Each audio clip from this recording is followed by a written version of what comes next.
Assalamualaikum warahmatullahi wabarakatuh. Waalaikumsalam. Alhamdulillahilladzi anzala al-Qur'an fi syahri Ramadan. Asyhadu an la ilaha illallah wa asyhadu anna Muhammadan abduhu wa rasuluh. Allahumma shalli ala Muhammad wa ali Muhammad. Amma ba'd. Qala Allah Ta'ala fil Qur'anil Karim. A'udzu billahi as-sami'il 'alim minasy syaithanir rajim. Wa la taqulu amwalakum bainakum bil batil wa tudlu biha ila al-hukam litakulu fariqan min amwalin nas bil ithmi wa antum ta'lamun. Shadaqallahul 'azim. Para bapak, ibu, dan adik-adik yang saya muliakan, malam ini kita berada di malam ke-9 atau ke-10 Ramadan. Berarti kita sudah 8 atau 9 hari berada di bulan yang amat istimewa ini.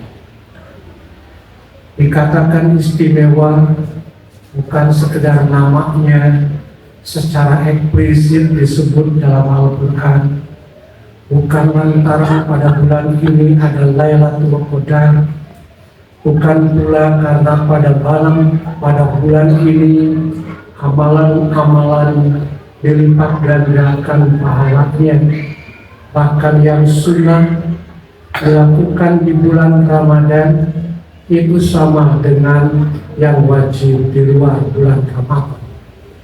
Tetapi yang lebih penting lagi, pada bulan ini kita diwajibkan untuk melaksanakan saum selama 1 bulan. Mohon maaf, saya tidak diberi tema oleh Bapak Ketua DKM, jadi saya bicara itu saja.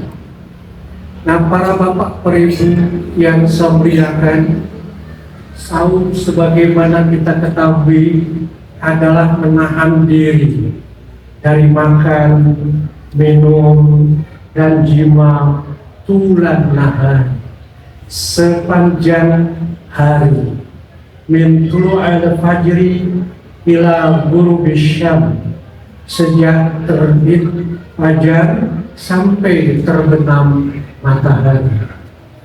Yang menarik buat kita adalah saum yang kita lakukan bukan berarti menahan dari makan, minum, dan jima yang haram, tetapi justru kita menahan diri dari makan, minum, dan bahkan jima buat orang yang sudah berkeluarga, itu dari barang-barang haram, dari barang-barang halal yang kalau di bulan Ramadan Allah mempersilahkan atau membolehkan kita semua. Inilah yang menakjubkan, inilah yang menyebabkan Allah memberikan apresiasi sedemikian tinggi kepada orang-orang mukmin yang berpuasa. Mereka menahan diri dari barang yang halal, apalagi dari barang yang haram. Mereka lapar dan dahaga sepanjang hari, bukan lantaran ketiadaan untuk mereka konsumsi, bukan lantaran ingin dipromosikan di kantor-kantornya, bukan pula ingin agar bisnisnya lebih maju lagi, tetapi hanya satu yang diinginkan oleh orang-orang yang beriman dalam puasanya, imanan wahtisaban. Dia beriman kepada Allah yang Maha Gaib. Dia juga berupaya untuk mencari dan meraih ridho Allah Subhanahu wa Ta'ala. Sedemikian apresiatifnya Allah kepada orang-orang yang melaksanakan saum, sampai saumnya sendiri dikatakan inna saum li wa ana ajzi bi. Saum mereka itu adalah untukku, amalan-amalan yang lain untuk mereka, tapi khusus saum adalah untuk Allah Subhanahu wa ta'ala.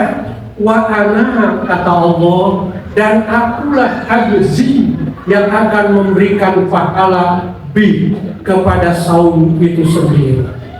Dan ada amalan-amalan dalam Islam yang secara khusus dikatakan ini untuk aku dan aku yang akan memberikan pahalanya, kecuali ibadah puasa. Karena apa? Karena itu tadi, orang yang berpuasa bukan dari barang haram, justru dari barang yang halal. Dan ini merupakan latihan sedemikian intensif agar kita nanti pasca Ramadan tidak lagi bermain-main dengan apa yang disebut dengan batas antara halal dan haram. Buat orang yang berpuasa siap tidak sekedar untuk menahan diri dari barang yang haram, tapi juga dia siap untuk menahan diri dari barang yang halal. Para hadirin, lihatlah nanti pasca Ramadan, kalau umat Islam Indonesia yang ratusan juta ini berhasil dalam puasanya, tidak akan ada terdengar lagi OTT oleh KPK. Tidak akan ada lagi pelanggaran-pelanggaran lalu lintas atau marka lalu lintas oleh mereka yang berkendaraan. Dia berhadapan atau berjumpa dengan lampu merah, walau tidak ada bapak polisi di kiri kanannya, dia siap untuk berhenti. Itulah orang yang berhasil di dalam puasanya. Tapi kita jangan seperti ular yang berganti kulit makin liar. Kata Agim, mestinya kita harus menjadi ular, masuk ke pompong, akhirnya menjadi makhluk yang begitu menyenangkan karena indah. Hadirin, buat anak muda, barangkali anak muda tidak seperti orang tua, tapi ada contoh yang amat baik dalam Al-Quranul Karim tentang makanan ini. Tengoklah Ashabul Kahfi. Dia ditidurkan Allah selama 300 tahun, ditambah dengan 9 tahun kalau pakai hitungan Komariah. Dia dalam keadaan lapar tentunya. Satu hari saja kita tertidur, laparnya bukan main kalau kita bangun dari tidur. Di 309 tahun dia tidur. Tapi apa yang mereka lakukan? Walau dalam keadaan lapar, walau dalam keadaan kehausan, ketika mereka dibangunkan oleh Allah untuk mengetahui dan meyakini bahwa demikianlah kebangkitan kelak di seberang makam, salah seorang menyuruh sahabatnya untuk pergi ke pasar, pergi ke kota dengan mengatakan, pergilah atau utuslah salah seorang dari kita untuk pergi ke kota. Hati-hatilah di kota, jangan sampai mencurigakan, dan berbuat lemah lembutlah kali dia kepada orang-orang di sekitarnya. Apa selanjutnya? Pilihlah makanan yang lebih suci buat mereka. Ayyuha azka lakum. Mereka tidak mengatakan, lantaran kita lapar, kalau sekiranya engkau temukan makanan di pasar, ambillah atau belilah makanan apapun. Tapi Ashabul Kahfi memberikan contoh kepada anak-anak muda. Dia walau dalam keadaan lapar, carilah makanan yang suci buat kita semua.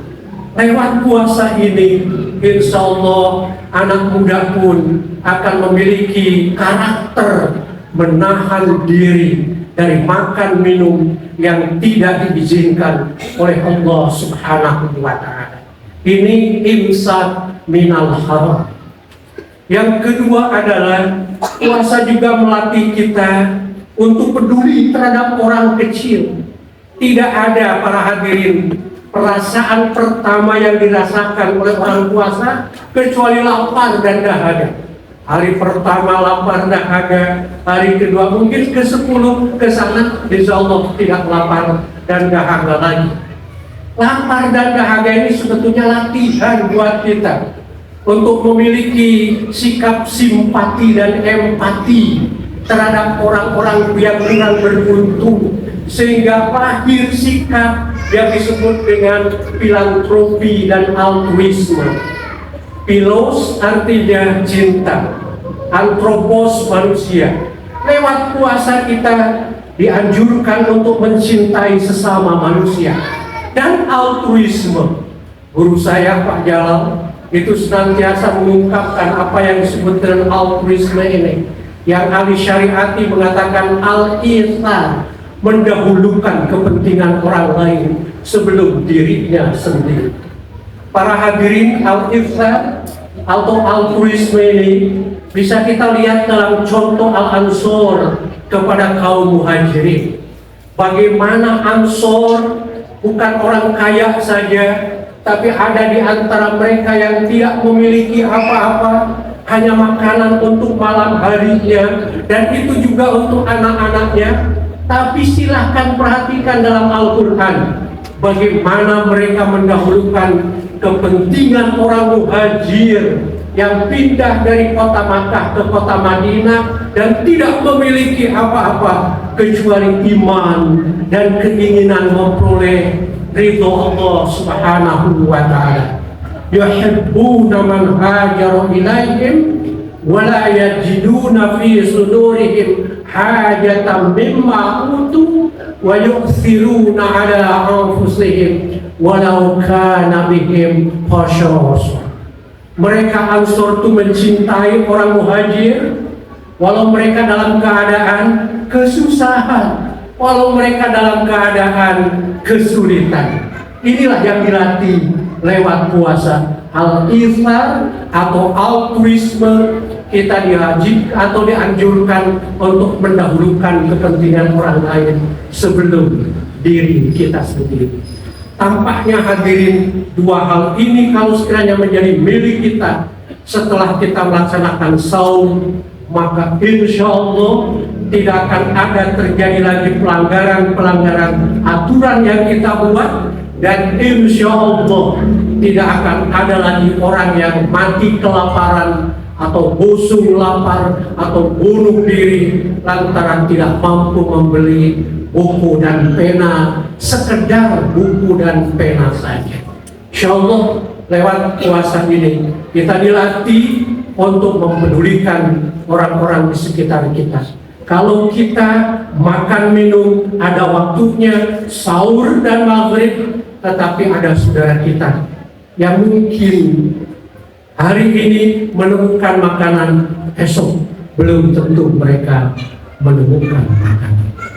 Mudah-mudahan Allah membimbing dan mengamping kita untuk menjadi manusia yang senantiasa mampu menahan diri dari hal-hal yang diharamkan Allah, sehingga kehendak kita sama dengan kehendak Allah Subhanahu wa ta'ala. Dan yang kedua, mudah-mudahan kita menjadi manusia yang memiliki filantropi dan altruis, sehingga kita tidak egois, kaya dan kenyang sendiri, sementara tetangga kita kelaparan karena tidak memiliki sesuatu yang untuk dikonsumsi.